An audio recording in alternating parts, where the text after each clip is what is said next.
अब परिचित महाराज उत्तान बाद सोचने लगे कि अगर हम यहाँ चुपचाप रह गए तो ये रानी पता नहीं कितने बुरे बुरे शब्द कहेगी। उन्होंने सोचा चलो गुड़की दिखा के देखते हैं, बात बन जाए तो अच्छी बात है। उत्तान बाद कर ले, तुम्हें पता है हम रात को आए थे, हम दरवाजे को खटखटाते रहे, तुमने खोला नहीं और सारी रात हमने जमीन पर व्यतीत किया, रात भर जमीन पर सोते रहे और तुम कहती हो रात में कहाँ गए थे। अगर तुम्हें उसकी सके तो जाओ अभी उसे मार दो। क्यों तुम पागल बनी हो? सोई छोटी रानी ने भैया हाथ जोड़े और बोली महाराज मैं तो वैसे ही मजाक कर रही थी, तुम तो नाराज हो गए हो। परिचित महाराज गुड़की काम करेगी तो हाँ एक बात और है बताए दे कि दादा गुड़की तभी तक दियो जब तक चल जाए, चले ना तो गुड़की मत देना, ज्यादा गुड़की भी ठीक नहीं रहती है। क्यों? क्योंकि सीधे साधे भैया आए, जैसे हमारे जी भैया आए ढोलक बजा रहे हैं ऐसे भैया आते सीधे साधे बहुत सीधे। तो उन्हें की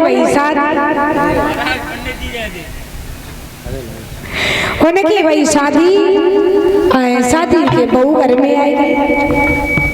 जब बहू घर में आई गई तो उन भैया के एक दोस्त थे मित्र बोले भैया हम तो एक सौर सिखा।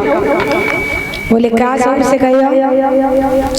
देखा जो ज्यादा ही सीधे थे तो उन्हें सौर सिखाओ कि तुम ऐसा करियो तुम्हारी शादी तो हो गई। बोले हाँ हो गई।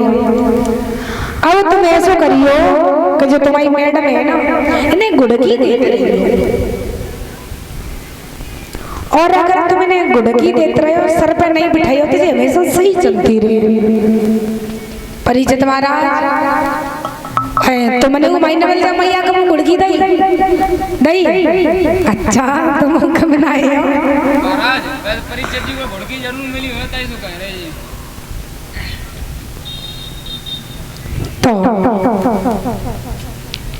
उनने कही ठीक है गुड़की दे दे कोई बात ना, बताओ तो जब विवाह किया दूसरे ही दिन परिचित महाराज गुड़की चालू। उनके दिमाग में वही बात आ गई कि कहूँ हमारे सर पे न बैठ जाए तो गुड़की तो देवो चाहिए। सवेरे वो बोले पानी लाती हो क्या बताए डाल। उन्हें कही जब पिया तुम्हारे बहुत खरे लग रहे ये तो पहले ही दिन आते गुड़की देवो चालू हो गई।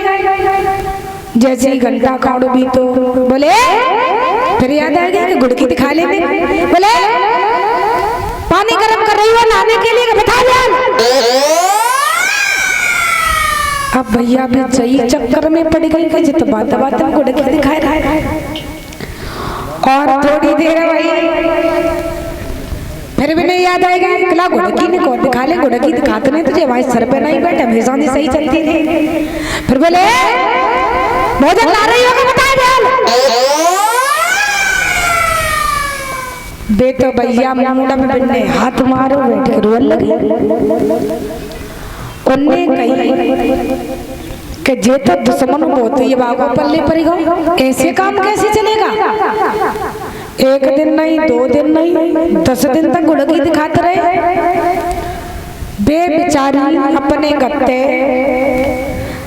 जो 50 किलो की आई थी तब इनको वजन रहेगा 25 किलो 10 दिन, क्योंकि टेंशन में खाना नहीं खा रहे, सोच रहे कि जे ऐसे हमारी जिंदगी कैसे चले कैसे कटे, इतनी गुड़की थे। तो एक दिन आंगन में बैठी बैठी रोई रही। जब रोई रही तो अमाई जे मैया ना बैठी जे बूढ़ी मैया और जे चश्मा वाली मैया पीछे बैठी तो जे पहुंची करे उनने जब देखो कि अरे बहू तो रोई रही आखिर बात का। अबे 10 दिन में ब्याह कर बहू अभी ते रोई उठी। उन्ने की बहू लला बात का है, तुम काय को रोई रही हो? बहू बोली मैया हम जाकर रोई रहे, हमारे अभी 10 दिन भाई शादी की और हमारे पिया को डकी बहुत दिखाते। बूढ़ी मैया बोली जे तो गलत बात, जे तो तुम झूठ कह रही हो। बोले क्यों? कि लला माओ इतना सीधो है, इतना सीधो है कि मोते बात न कर पाए और तुम कहती मैं गुड़की दिखा रहे कि नहीं मैया हम झूठी नहीं कह रहे, बहुत गुड़की दिखाते हैं।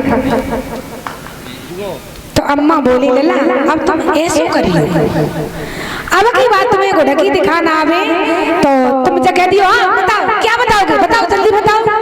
बोली ठीक है। फिर आए, फिर उन्हें कही सुत्यागी ला गुड़की दिखा ले। तो बोले पानी ला दियो को बताए डाल। उन्हें कही आओ हम तुम्हें देखा था। बोले बताओ क्या बताओगी? बोलो क्या बताओगे? बोलो बोलो बोलो जल्दी बोलो। मैंने हाथ जोड़े कहे श्री देवी हम का चुनाई बताइए तुम्हें हम कहाँ बता लाएंगे। बोलिए गोविंद भगवान की। तो गुड़की उतनी दिखाओ जितनी चल जाए, ज्यादा नहीं। ज्यादा दिखाओगे तो मामला गड़बड़ हो जाता है। तो गुड़की भी उतनी दिखानी चाहिए जितनी की चल जाए। तो महाराज उत्तान पाद ने गुड़की दिखाई दे और उनकी गुड़की काम करी गई। उन्होंने कही चलो झूका मत छुओ। तो महाराज धीरे धीरे समय व्यतीत होता चला जाता है। श्री सुखदेव जी महाराज वर्णन करते हैं कि हे राजन परीक्षित, जब समय व्यतीत होता चला जाता